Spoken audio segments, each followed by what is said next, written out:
Great day from Northern California, my philosophical friends.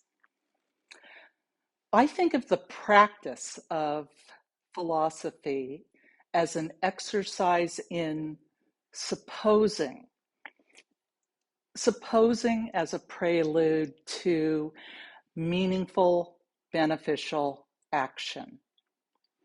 So I invite you to suppose with me,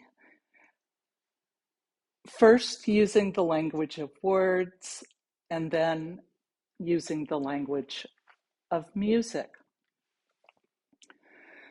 Supposing is a balance between acute attention while simultaneously taking a break from our mind's usual efforts to seek and identify pattern, to draw conclusions, to reduce complex ideas to categories, to moralistically take sides.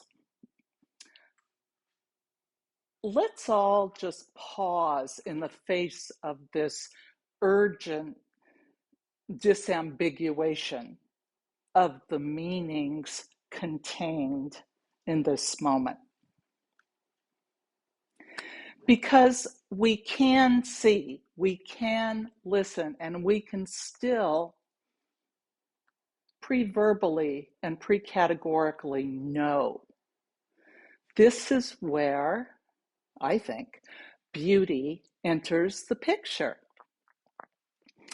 Now, Stoicism reminds us of the faultiness of our impressions of events or of the motives of other people. Marcus, Epictetus, Seneca, the whole gang insistently remind us of the unreliability of our perceptions. Yet, it is through our perceptions that we encounter beauty. Well, I'm going to offer an embryonic idea. Here's what I suppose. Beauty is our birthright. When we encounter it in any form, I think we are, in at least a small but not insignificant way, doing humanity a favor. During those moments when we engage with beauty, whether perceiving it or making it ourselves, what happens? Well, nihilism is sent packing. And the meaning of life becomes self-evident, however beyond articulation. Beauty isn't merely pleasing decoration or adornment. It is itself a summons towards life's meaning. Beauty, that simple, unsought revelation of being alive and noticing the improbably dazzling things we see, we hear, we touch, we smell. This, I think, is our soul's fuel. And to me, that's one of the interesting things about beauty, the unsought part. Beauty finds us. It takes hold of us and leaves us speechless.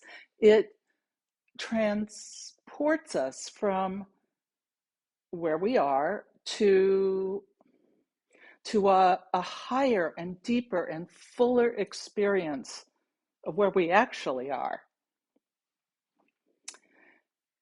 And if we miss beauty, it's only because our attention is booking it to the next thing, and then to the next, and then to the next, or perhaps our attention is spent ruminating about past situations that are going on in our heads on rerun and over which we have no control.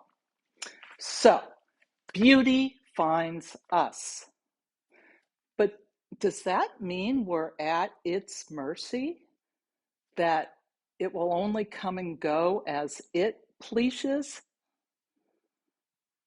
Perhaps we can't capture it in a net, but we can make a receptive home for it to visit often. How do we do this? By intentionally facing our days and our moments, and I would say especially those in-between moments, the so-called ordinary moments, with an open heart and an open mind. All of this is to say beauty can show up when we are paying exquisite attention to what is actually happening, even the beauty in tears, especially the beauty in tears. Now, paradoxically, beauty sometimes invites itself into us when we are not paying attention at all, when we're, I don't know, just humming along, and then unaccountably, a beam of light makes it through the defended crack of in our hearts and minds, and it says, hey, wake up. Behold that luminous smile. Did you hear that jazz quartet? Did you feel the impossibly delicate strength of that bird's wing? Did you just smell the fallen, decaying autumn leaves, which then switched on the sweet melancholy that accompanies this season? Beauty, always there, no matter where. Always there, no matter where. Well, what is beauty but an intimation of the dignity of all things? The realization that things and people, the places we inhabit, the animals and the plants are not only what they are or seem to be, but also point to and stand in for something inexpressibly eternal. Perhaps the Logos itself. Thanks for listening. I'm going to play a couple of tunes for you on my supersized hammer dulcimer. All I'm going to say is that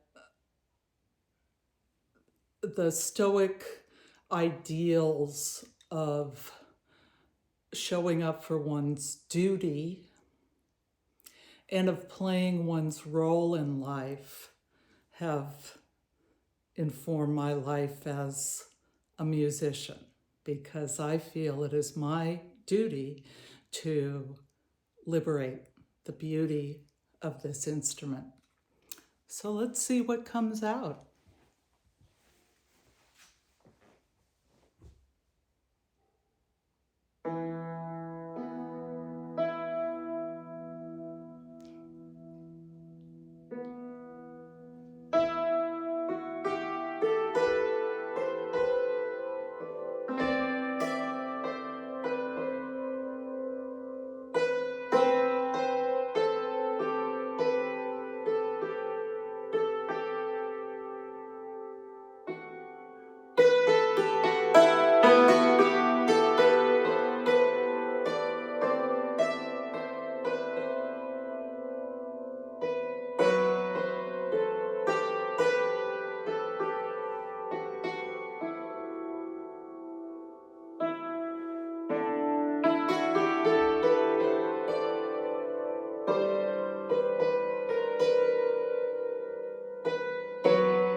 Thanks, friends.